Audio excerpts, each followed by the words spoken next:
अजमेर के railway station पर सदियों से कुली मेहनत मजदूरी करके अपने परिवार का पालन पोषण कर रहे हैं। ये कुली वो हैं जो धूप और गर्मी भी नहीं देखते, लेकिन बोझ ढोने का काम करते हैं। यानी कि कुलियों का जो काम है वह अब ई रिक्शे के भरोसे चालू हो चुका है, जिसको लेकर उत्तर पश्चिम रेलवे के खिलाफ कुलियों ने नाराजगी जाहिर की। रेलवे स्टेशन पर सभी कुलियों की बैठक आयोजित की गई और ई रिक्शे को चालू और जिस तरह से रेलवे ने ई रिक्शा चालू किया है उसको लेकर नाराजगी जाहिर की।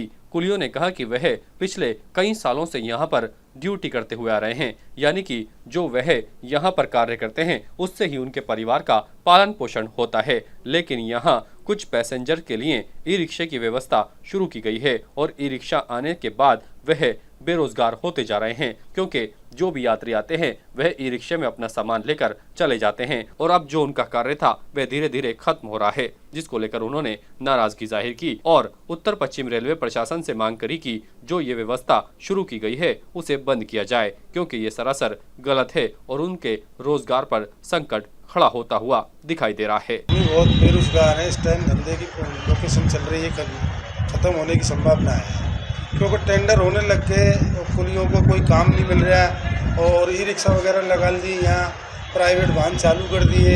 हमने उसका विरोध किया है। तो पहले तो हमसे बोला सीनियर डीसीएम साहब ने कि वो विकलांगों के लिए और प्रेग्नेंट महिलाओं के लिए और 60 बुजुर्गों के लिए चलाई गई है, जबकि अब देखा तो वो सामान ढोने के लिए काम आ रही है, पैसेंजर को बैठा के ला रही है, जिसकी रेट 25 रुपये 30 रुपये, कभी कभी नाइट में वो 100 रुपये भी ले लेता है एक एक पैसेंजर से। और वो क्या है कि अब पुलिस जितने भी मेरे है कुली वो सब वंचित रह जाते हैं काम पे, ना सामान ला पा रहे हैं, ना कोई सामान की बोल रहे हैं पैसेंजर। तो पैसेंजर को तो 4 व्हीलर मिल रही है, उसमें आराम से बैठ गया।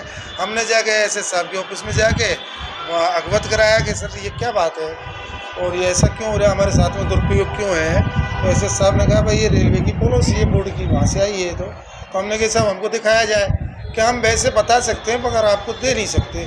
तो मैंने कहा साहब हमें कैसे पता लगेगा कि इसमें क्या क्या चीज़ है, क्या क्या नहीं है, ये किस लिए लाई गई है। हमारे बेस में चलाने के ये डीएसओ का काम है, यहाँ पैसेंजर का आना जाना, माल की ढुलाई रहेगी। ताज़ा खबरों के लिए देखते रहें सरेराह न्यूज। अपना फ़ोन उठाएं और सब्सक्राइब करना ना भूलें।